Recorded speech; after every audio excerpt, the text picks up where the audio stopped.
পেরিয়েছে তিনটে বছর, তবুও মেলেনি নিয়োগ। মঙ্গলবার আরও একবার নিয়োগের দাবিতে সুর চড়ালেন 2022 টেট উত্তীর্ণ চাকরি প্রার্থীরা। বিকাশ ভবনের শিক্ষা দপ্তর প্রাথমিক পর্ষদে ডেপুটেশন জমা দেওয়ার পাশাপাশি প্রিন্সিপালের সঙ্গে সাক্ষাতের কর্মসূচি ছিল তাদের। 2017 সালের পর প্রায় দীর্ঘ 5 বছর কেটে গিয়েছে। তারপর হয়েছে 2022 সালের প্রাথমিক টেট পরীক্ষা।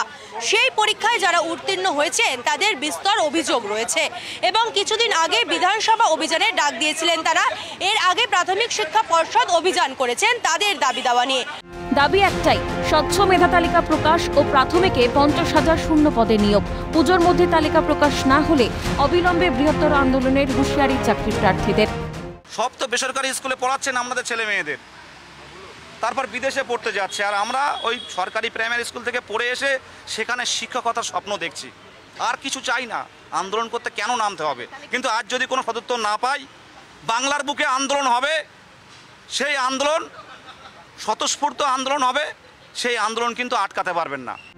কথা ছিল নিয়োগ হবে, কোনো টেট পাস চাকরি প্রার্থী বসে থাকবে না। অভিযোগ, কিন্তু নিয়োগ তো দূরস্থ, মেলেনি ইন্টারভিউয়ের সুযোগও। এইদিকে 2215টি প্রাথমিক স্কুল শিক্ষক শূন্য। অবহেলা বলে তোপ চাকরি প্রার্থীদের। প্রাইমারি পর্ষদ সভাপতি বলেছিলেন বছরে 2 বার নিয়োগ হবে, কোনো টেট পাস বসে থাকবে না। কিন্তু 3 বছরে আমাদের নিয়োগ তো দূর, আমরা ইন্টারভিউয়ের সুযোগটুকু অংশগ্রহণ করতে পারিনি। এটা অবহেলা।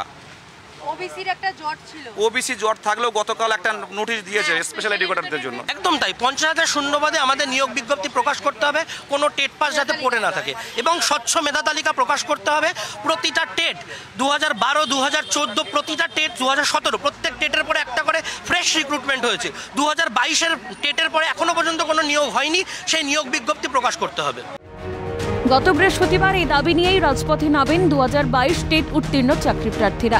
বিধানসভা গেটের সামনে পুলিশের সঙ্গে চাকরি প্রার্থীদের ধস্তাধস্তি পরিস্থিতি, ব্যাপক উত্তেজনা সৃষ্টি হয়। তারপর সন্ধ্যা নাগাদ বিক্ষোভকারীরা পৌঁছয় শিক্ষামন্ত্রীর বাড়ির কাছে। ব্রাত্য বসুর বাড়ির পিছন দিক থেকে তাদের বাড়িতে প্রবেশের চেষ্টারও অভিযোগ ওঠে। পরে তৃণমূল ভবনে সংবাদ মাধ্যমের মুখোমুখি হয়ে শিক্ষামন্ত্রী ব্রাত্য বসু সাফ জানান, শূন্যপদ সংক্রান্ত তালিকা আগামী 2-1 দিনের মধ্যেই বের হবে। জানান, এই আন্দোলনের কোনো মানে নেই, কিন্তু কোথায় কি? 5 দিন পার করেও সেই তালিকা চাক্ষুষ করতে পারল না চাকরি প্রার্থীরা। বিকাশ ভবনের পর চাকরি প্রার্থীরা আইএসএফ বিধায়ক নওসাদ সিদ্দিকীর সঙ্গে দেখা করে সমস্ত দাবি দাওয়া পেশ করতে পৌঁছন বিবি গাঙ্গুলি স্ট্রিটে। চাকরি প্রার্থীদের সঙ্গে কথা বলার পরই এগিয়ে বাংলা নিয়ে প্রশ্ন তুলে শাসক দলকে তোপ দাগেন আইএসএফ বিধায়ক নওসাদ সিদ্দিকী। 2011 সালের আগে যদি তথ্য দেখি আর আজকে যদি তথ্য দেখি, প্রায় 18,000 স্কুল বন্ধ হয়েছে। আর তথ্য যদি দেখি, প্রায় 22,000 লিগাল ইললিগাল মদের দোকান হয়ে গিয়েছে। তাহলে আমাদের রাজ্যে মদের রমরমা বেড়ে গিয়েছে, শিক্ষা ব্যবস্থা ক্রমশ পিছিয়ে যাচ্ছে। তাহলে কি এটাই কি এগিয়ে বাংলা? এবার এই মোমেন্টে দাঁড়িয়ে সরকার কোনোভাবেই আমাদের ওই ভ্যাকেন্সিটা দিতে চাইছে না। ওই ভ্যাকেন্সি না দিলে আমাদের ম্যাক্সিমাম ছেলে মেয়ে আত্মহত্যার পথ ধরবে, আর কোনো অপশন থাকবে না আমাদের হাতে। প্রতিশ্রুতি মিলছে শুধুমাত্র, কিন্তু নিয়োগ আদৌ কি চাকরির প্রক্রিয়া সুষ্ঠুভাবে হওয়া সম্ভব এ রাজ্যে? আর কত টালবাহানা ভোগ করতে হবে তাদের? ক্যামেরায় জ্যাকি সিং ও সঞ্জীব চক্রবর্তীর সঙ্গে রেশমি দাস ও অভিরূপা হাজরার রিপোর্ট, ক্যালকাটা নিউজ।